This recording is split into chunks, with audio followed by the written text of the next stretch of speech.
आबा पुन्हा मेलं पुन्हा संघ नेलं. तर आमच्या जीवनावर गुदडी शिवून शिवपरपंच आम्ही उभा केला. रामकृष्ण हरी सर्वांना. मी आज वारीच्या वाटेहून तुम्हाला काहीतरी स्पेशल दाखवणार आहे. माऊली ज्ञानेश्वर महाराजांचा आज निरास्नान आहे आणि आमची दिंडी नीरा नदीच्या थोडीशी पुढे येऊन थांबलेली आहे. आम्ही आता जेवण करून विश्रांती घेणारच होतो, पण त्याआधी मला तुम्हाला काहीतरी सांगायची इच्छा झाली. माझ्या पाठीमागे ही जी मंडळी आहेत ना, ही या घरांमध्ये राहणारी मंडळी. घर म्हणजे छोट्या छोट्या झोपड्याच आहे. तर या झोपड्यांमध्ये राहणारे मंडळी सगळी इथली कुटुंब ही लोक गोदड्या शिवून आणि त्या गोदड्या विकून त्यांचा उदरनिर्वाह करतायत. आणि आज माऊली ज्ञानोबरायांची पालखी त्यांच्या दारासमोरून जाते आणि शेकडो वारकरी इथं थांबलेले आहेत. एकाही वारकऱ्यांनी स्वतःहून यांना विचारलं नाही, पण सकाळपासून या सगळ्या छोट्या छोट्या झोपड्यांमधली लोक वारकऱ्यांच्यासाठी स्वतःहून उत्स्फूर्तपणे जेवण बनवतायत, जेवण तयार करून वारकऱ्यांना खाऊ घालतात. प्रश्न गरिबीचा नाहीये, प्रश्न श्रीमंतीचा नाहीये, प्रश्न दानतीचा आहे. आपली दानत किती मोठी आहे त्यानुसार आपली श्रीमंती ठरत असते. आपण त्यांच्याशी ना थोडंसं बोलूया, चला. मग आम्ही काय परंपरा, कोणी 4 पायऱ्या घेतल्या, कोणी 5 पायऱ्या बाजरी घेतली, कोणी मिरची आणल्या, कोणी आपलं तेल मसाला आपलं गोदड्याशिवाय 8 दिवस झाले का पालखी यायची म्हणून 8 दिवस बाहेर लांब लांब साताऱ्यापर्यंत गोदड्याशिवाय जात्यात.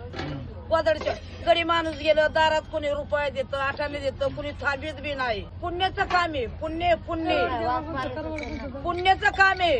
आबा पुन्हा मेलं पुन्हा संघ नेलं. मग आम्ही जसं मिळन तसं आम्ही वार करायला आम्ही जेवण घालतो. बाबा या बाबा आमच्या तरी मिळन ते तुम्हाला जेवायला घालतो आम्ही. आई बेसन भाकरी खाऊन जा.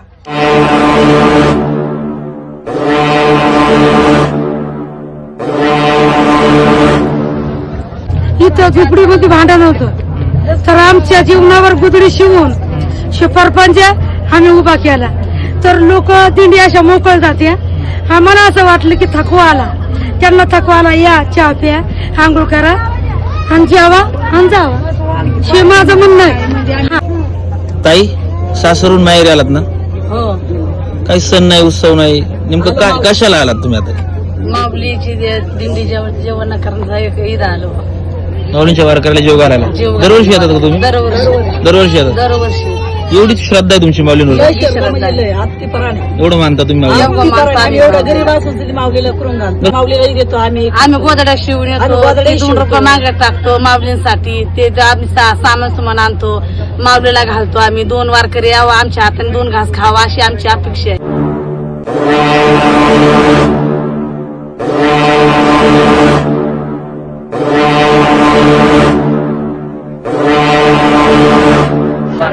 बघितलं ना, वारी जी आहे ना ती तुम्हाला आयुष्यभर पुरेल असे अनुभव देऊन जाते. म्हणजे कधी कधी असं पाहायला मिळतं की एखाद्या बंगल्याच्या आडोशाला सुद्धा एखादा माणूस उभा राहायला नकार देतो, राहू देत नाही. पण हे माझ्या पाठीमागे बाबा झोपडीत राहणारी लोक आहेत, झोपडीत. आणि गोदाड्या विकून शिवून त्या विकून किती पैसे मिळतात. आणि अक्षरशः सकाळपासून रस्त्यात यांच्या घरातली माणसं उभी आहेत आणि एक एक माणसाला हाताला धरून जेवायला आणून बसवतात.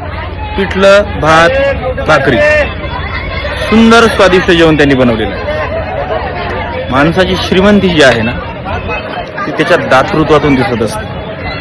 आणि या लोकांनी आज सिद्ध केलंय की आम्ही झोपडीत जरी राहत असलो ना तरी आमच्या इतकं कोणी श्रीमंत नाही.